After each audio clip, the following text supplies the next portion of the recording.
All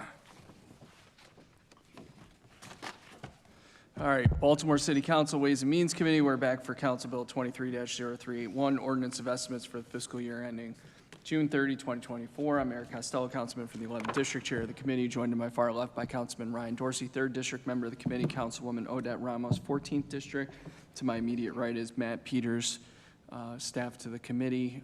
We have staff from Mayor Brandon Scott and Council President Nick Mosby's office coming in and out. With that, I'll turn it over to you. Name and position title for the record, please. Thank you, Mr. Chair, and good evening, everybody. My name is Maya Gilmore, Deputy Director of the Mayor's Office of Cable and Communication, CharmTV. Is it? It's tricky. So our agency's mission is to provide visibility for the Mayor of Baltimore, the Baltimore City Council, the Comptroller, and city agencies. We offer just one service, which is media production, and that service, we also provide programming for the city's cable television channel, and we also offer high-quality video production for not just our government agencies and agencies across the city, but also private sector outside organizations. CharmTV is also a tool for Baltimore residents by making government more accessible and supporting transparency of government through CharmTV Baltimore, TV Channel 25 on Comcast, and all social channels through our forthcoming digital strategy. As you all know, we operate under two major components. Government transparency, we dedicate over 6,500 hours to government programming to include mayoral press events, and community initiatives, council hearings, board of estimates, all public hearings and meetings, which account for over 35% of our programming, and then mayor's news conferences, which account for 17% of our programming. Two major budget items I'd like to highlight is that for MOCC's fiscal year 24, our budget increased by $487,000 for personnel. We're looking to increase to 10 full-time positions in comparison to the 3 that we have now. Additionally, we are adding another line item for $35,000 to support CharmTV's closed captioning to make, of course, government more accessible. And we hope to continue to provide a greater service to our constituents with DVS, which is descriptive video services, and our growing, a greater service to our growing Hispanic population. So that's pretty much my presentation. You said you're increasing from 3 to 10 staff? Mm-hmm. Please forgive my ignorance. Where is this in the budget book? It is.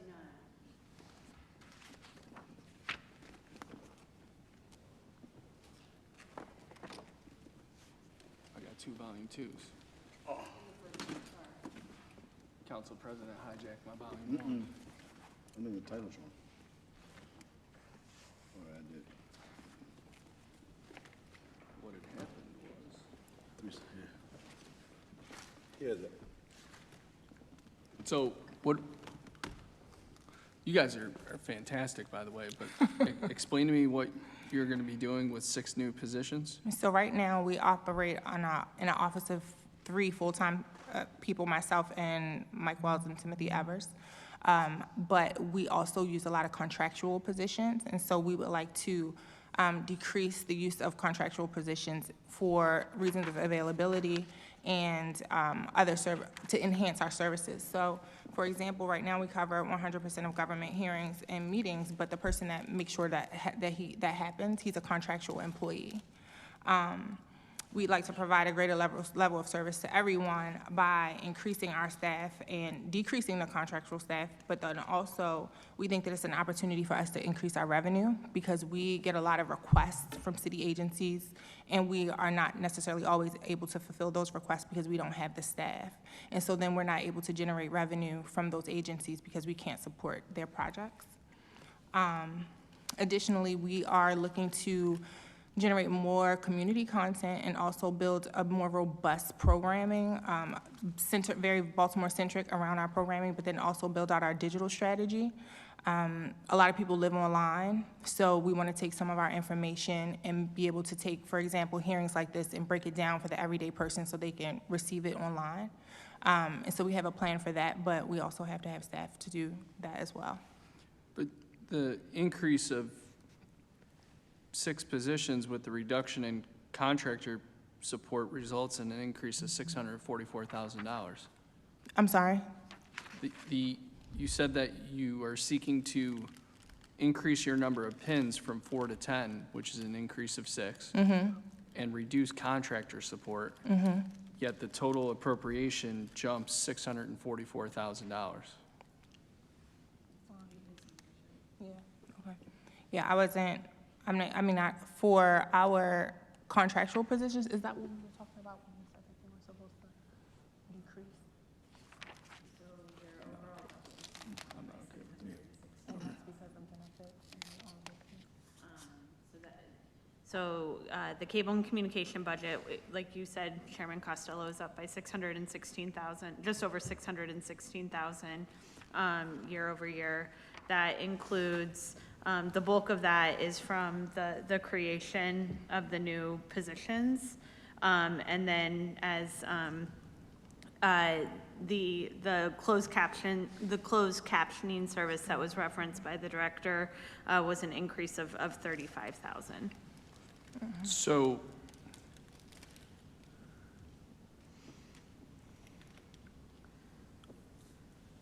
and you mentioned the generation of revenue?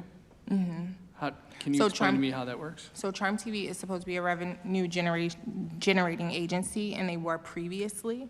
A but revenue neutral or a revenue generating? Generating. Okay. And they were previously because they operated, initially, they had an office of 13 people, and that was broken down over the years.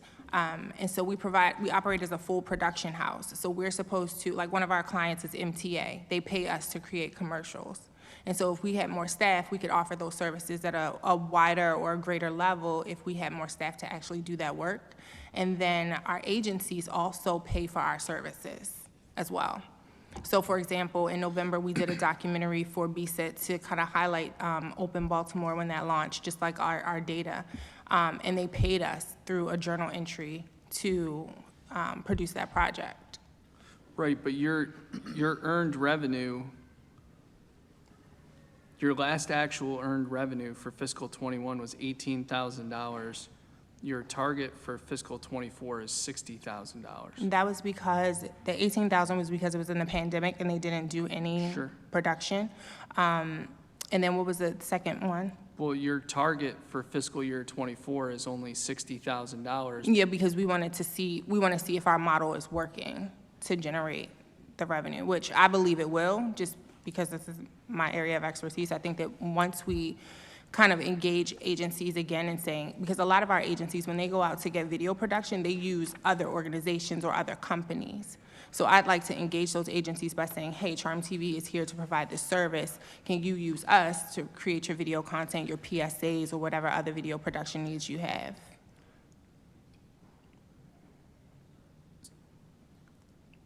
So I'm struggling because you're talking about expending an additional $640,000 in appropriation to capture an additional $40,000 in revenue. Well, I think it's going to be more than that, but I didn't want to reach. Okay. Yeah, I think it would be more than that. What do you think it's going to be? I mean, I guess it just depends on the agencies and how they support. Like, for production services can be pricey. For example, the piece that we did for BSET was $11,000. So it could generate a significant amount of money. I know years ago, prior to my tenure, they've generated over $100,000. But I just don't think that previously it was marketed appropriately. Yeah. So I think that we can better market and get, of course, outside organizations. Like, we've had requests from, when CIAA was in town, we get requests from Visit Baltimore, we get requests from various different organizations across the city, but we can't support because we don't have the staff. Right. My concern is not with CharmTV or this ambitious plan. My concern's with BBMR and the administration for proposing this. I'll turn it over to the council president. Thank you, Mr. Chair. Real quick, thank you for coming in. As far as like scheduling, how do you prioritize what content to shoot or not? So mostly, we don't really have a choice. We cover 100% of all of our government hearings, so that takes 2 of my staff members, our contractual staffer, and then 1 of my full-time staffers back at CharmTV to run hearings. And then that leaves us with 1 person to float, and then that's for press conferences or things that the mayor has. So it's really balanced. We just try to do it all, but we can't really service anybody outside of that. No, I know it's a challenge for you guys to, I think you can't cover 2 events at once, right? No, not unless we pull in contractual staff. And the challenge with our contractual staff is that while they may be on a contract or have a PO with us, they may not always be available. So then we run into availability issues, and then. I asked that because in the past, we've had council hearings that weren't covered because other things were already scheduled to be covered. When was? It's before your time. Oh, okay. Okay. Like a year and a half ago or so, we had an important council hearing, and there was a community walk in West Baltimore. Okay. And they covered the community walk, and they told us they couldn't cover the council hearing. Okay, yeah, I'm not familiar with Yeah, I understand. But what sits at the core of my questioning, I think, the channel, Trump City TV, is definitely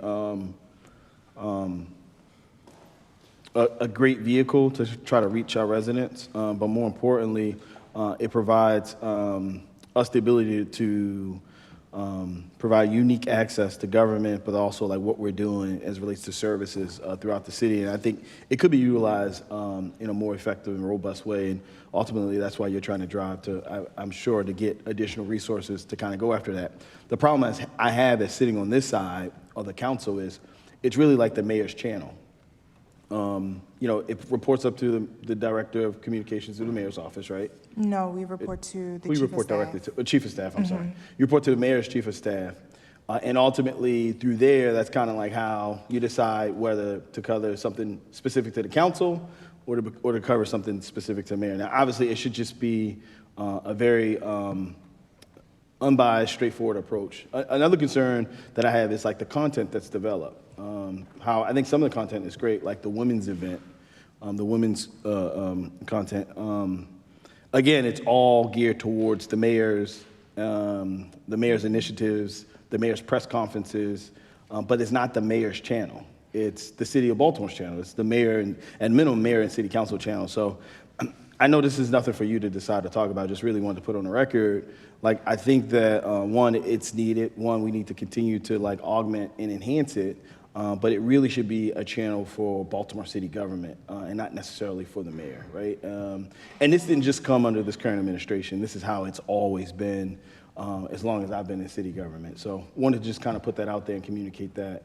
But definitely understand, I guess, your want and your need to try to augment and enhance the agency.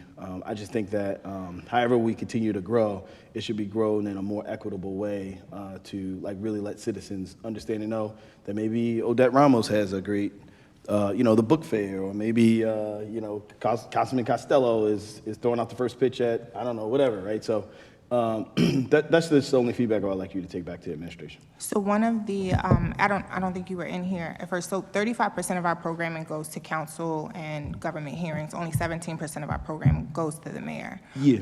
One of the things that part of the plan is to engage council members so that we can see what's happening in the districts. That's part of the community storytelling and the community programming that I mentioned earlier. No, I appreciate that. And this is no slight to you. We've heard that every year, right? So this is not the first time we've kind of talked about it. We realized that we like cover, council hearings kind of like C-SPAN, but that's not really interesting content. So some people will decide to sit down and watch, this 10-hour-long budget hearing. Most people won't. However, if it's something that's engaging, that's connecting the community to, say, Chairman Conway in Northeast Baltimore, maybe that's something someone will decide to tune in and watch.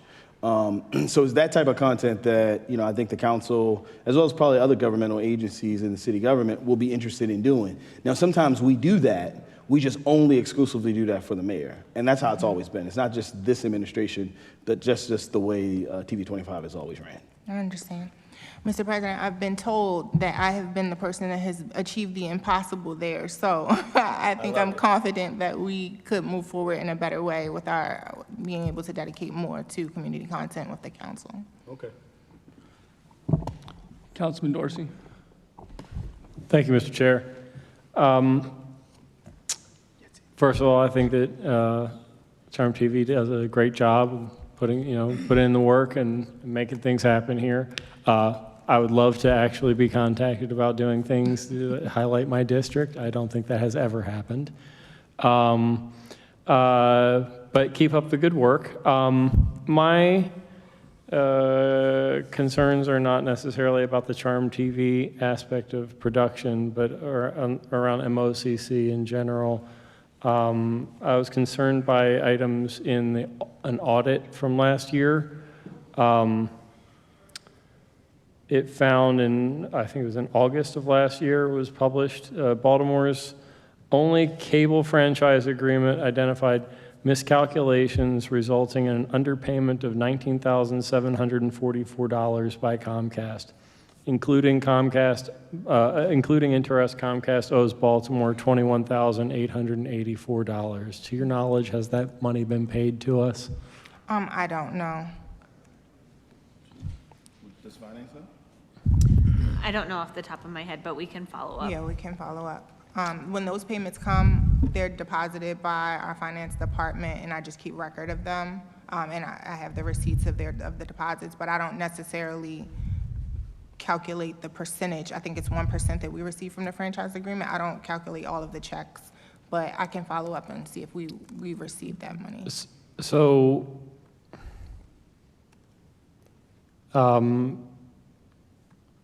MOCC isn't tracking the timeliness necessarily of the payments, or are you? No, that was one of the other things in the report, was that MOCC doesn't verify the accuracy or timeliness of fee reports and payments. So we receive them, but they don't send us their annual revenue.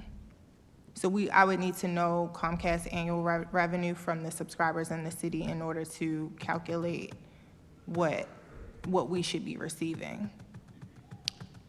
The franchise agreement itself requires that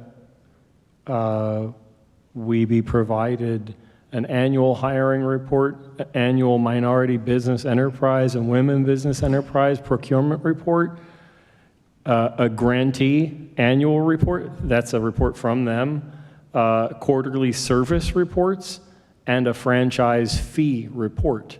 So I would think that through all of these required reports that we would know how much we're due and when. I mean, are we checking that So they for send accuracy? report. Are you speaking of the reports that come along with the checks? Because they only state basically what the check is for and how much it's being cut for.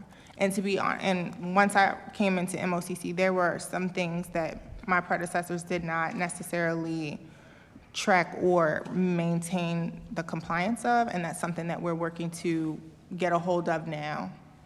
And Mr. Councilman, Many of wasn't the the- discrepancy what Comcast was saying they should pay versus what they actually paid versus what Comcast was saying in the report that they should pay? I think that's where the delta of 19,000 whatever it was. So theoretically, MOCC would have received that, verified that that's what they paid, but I think through the audit, it determined that they should have actually paid more. That's right. I So think she wouldn't have known. And I was never But that's to the notified. point, is that the franchise agreement requires them to give us annual and in some cases quarterly reports of information that I think would tell us how much we should have coming in. Well, the audit proved that their report was wrong, I believe. The audit proved that what we received in from Comcast was incorrect. Well, the audit also said that we're not getting things in from Comcast Got at it. all. Okay, that's So another issue. That's my next question is, I'd like to make a request to receive all of the most recent of the reports that the franchise agreement requires them to give us.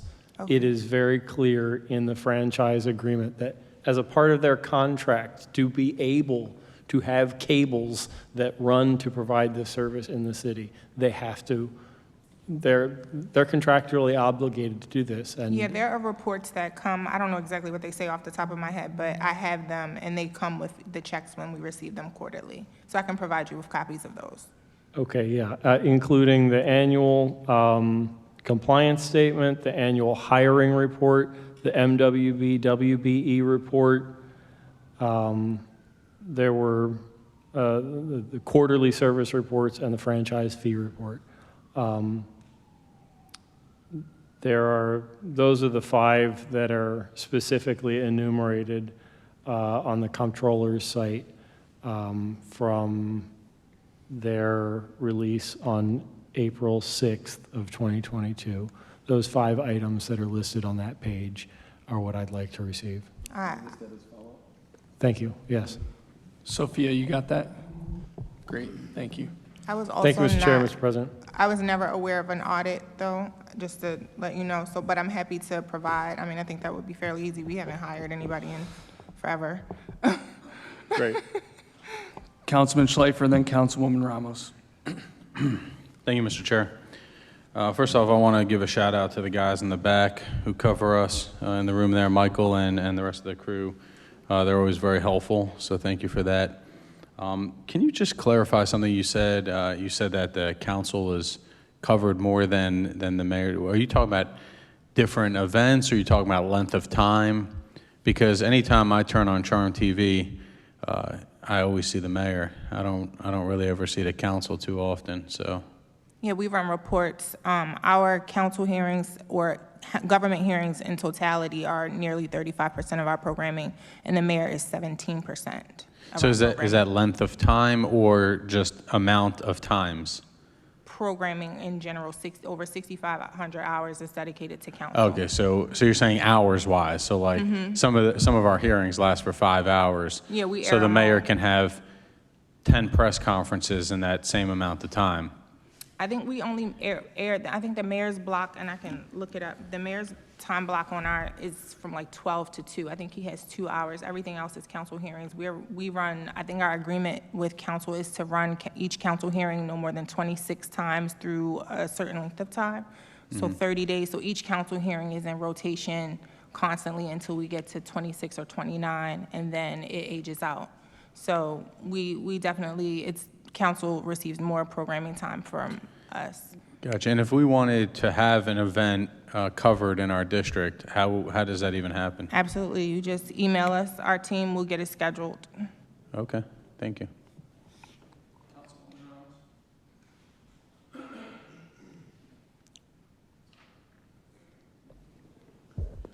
Thank you, Mr. Chair. Can you let us know a little bit more about the new closed captioning? So I read in the book that it just said for people with disabilities, but then you articulated that it's going to be more around other languages as well.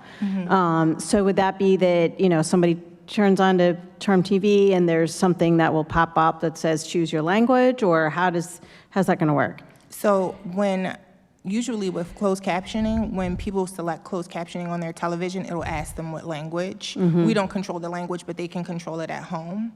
Our closed captioning services, there was a potential lawsuit, so we jumped on it to kind of avoid that, and launched closed captioning in August of 2022. So we want to continue providing that service, and it's an annual cost of $35,000. So we built that into our budget to maintain that. During last Civil Rights Week in September, someone approached us about the visually impaired population. So I started doing research on DVS, which is descriptive video services, to see how we can implement that into our services. We're looking to, with one of our positions, hiring Spanish speaking, so that we can create content that kind of connects with our growing Hispanic population. That was my next question, leading into that. You anticipated well. So the closed captioning, you can tell I don't have a TV at home. So you can pick your language, And then, but then the service that you provide in addition would be to the visually impaired. Is that what you're saying? Is it in addition? So for instance, just going back to the closed captioning before I go to the next piece. So the closed captioning is, the services are through the cable, right? Through Comcast or whatever, and the person chooses the language or whatever the service is that they want.